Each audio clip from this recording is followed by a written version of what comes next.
was what made it easy to ignore. The family moved in at the beginning of winter. A father, a mother, and their only child. During the first week, nothing happened. The house was quiet.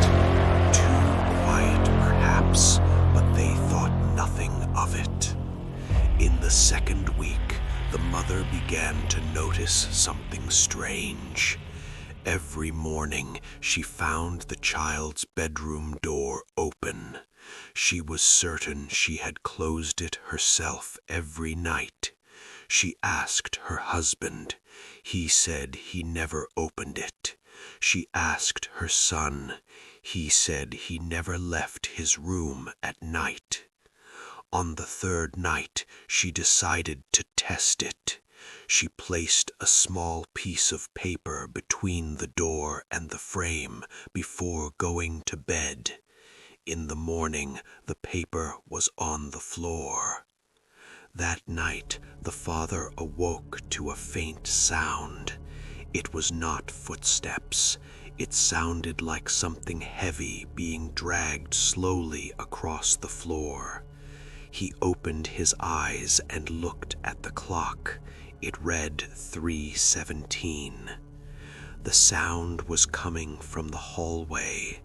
He stood up quietly and opened the bedroom door. The hallway was completely dark, but the child's bedroom door was wide open. He stood there without moving.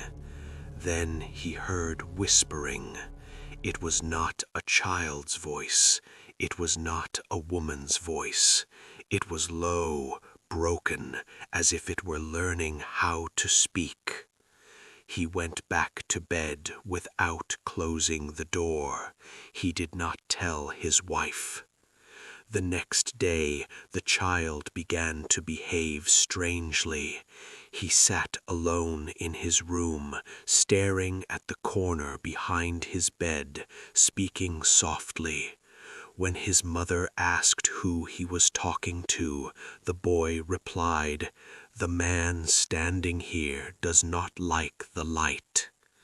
That night, the power went out in the house. Only their house. Every other home on the street remained lit. When the electricity returned, they noticed small footprints on the hallway floor. The child was asleep in his bed. The footprints were not entirely human. The toes were too long. The mother began to hear breathing behind her when she was alone in the kitchen. Each time she turned around, there was nothing there. On the seventh night, there was a soft knock on the bedroom door. Slow, steady. No one opened it. In the morning, deep scratches were found on the door, on the outside, low to the ground, as if something had been trying to get in or get out. The father called a friend who worked at the municipality and asked about the house. After a long pause, his friend admitted the house had been sealed 10 years earlier after an incident. He refused to give details. That night, the child screamed. He stood in the hallway, pointing at the front door. It was wide open. The air inside the house was cold, unnaturally cold.